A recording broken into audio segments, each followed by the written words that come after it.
How's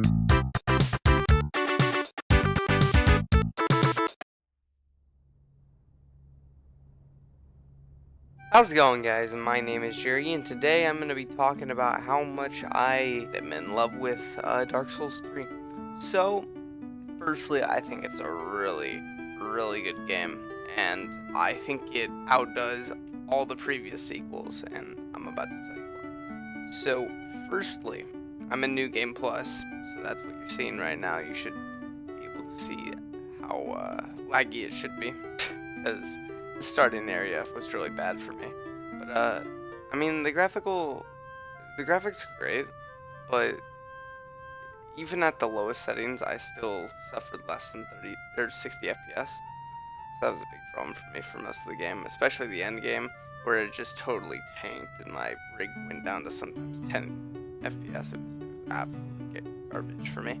But I loved it at most parts. I mean, there were some parts where there were some times when the online summons would bug out and it wouldn't show their animation, so when I was invading for PvP, that was obviously a big problem.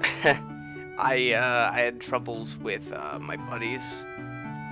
I would get summoned into their worlds and I just would be totally invincible, and it was so weird. In some areas, you would just be able to like totally just cheese out the boss and it would make the guy ultimately not fun, but it was still great. I still truly appreciated or not appreciated, but I enjoyed the co-op aspect of the game.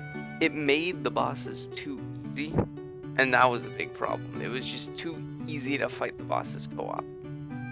But I mean, I did most of the bosses in my playthrough by myself, thank God, and it was a lot harder than 2, but the first one is still the hardest game by far.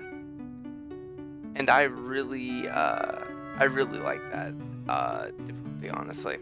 I feel like 1 was a bit too hard at most parts, but 3 truly like brings out the difficulty, like the difficulty aspect, not just, oh, this boss has a lot of health.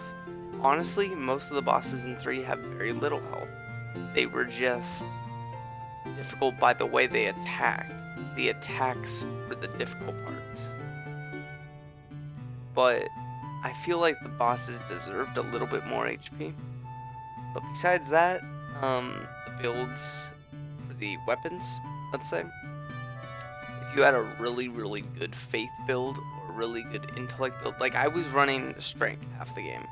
But at the end of the game, I ended up running a lot of faith, because faith scaled very well with every single weapon. You would have half the weapons that would scale S in faith, but then you realize that half the weapons scale S in intelligence, B in faith, and then D and D in like strength and dexterity. So you're like, intellect is obviously the right choice for half these weapons.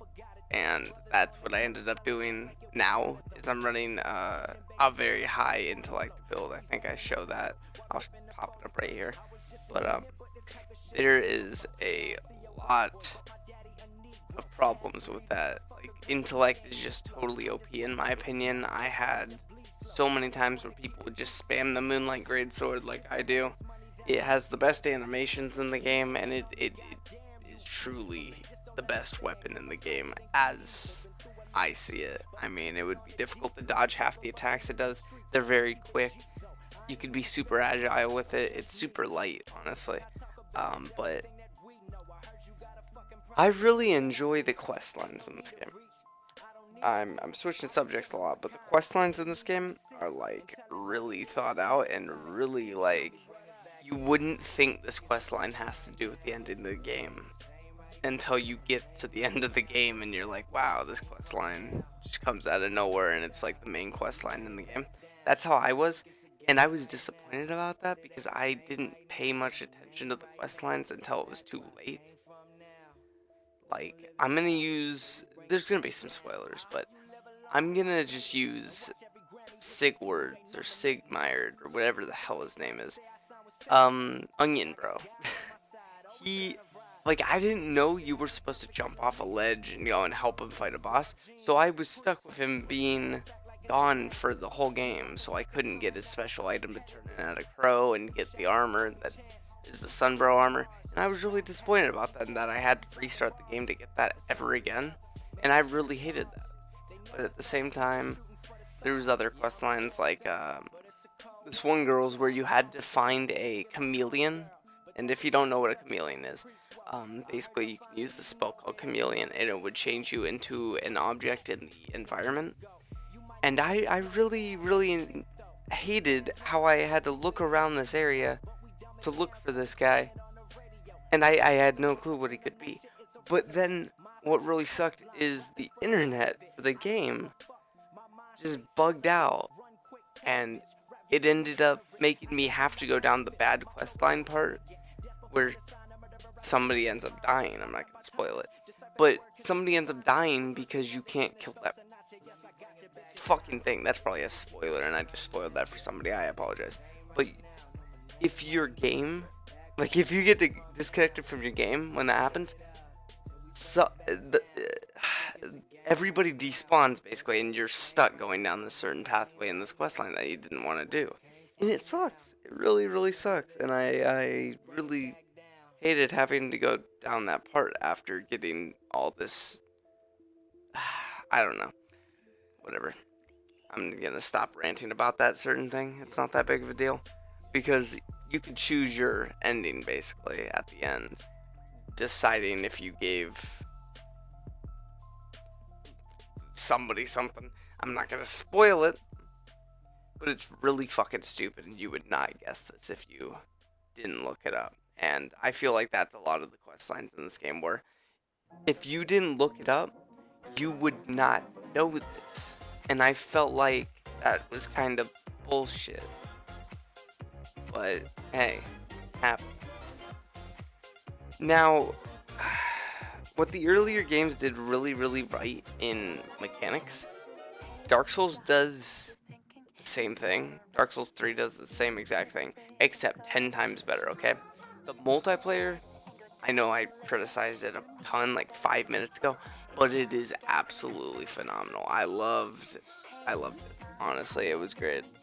And I really, really, really, really, really, really, really can't stress how much I like the co-op.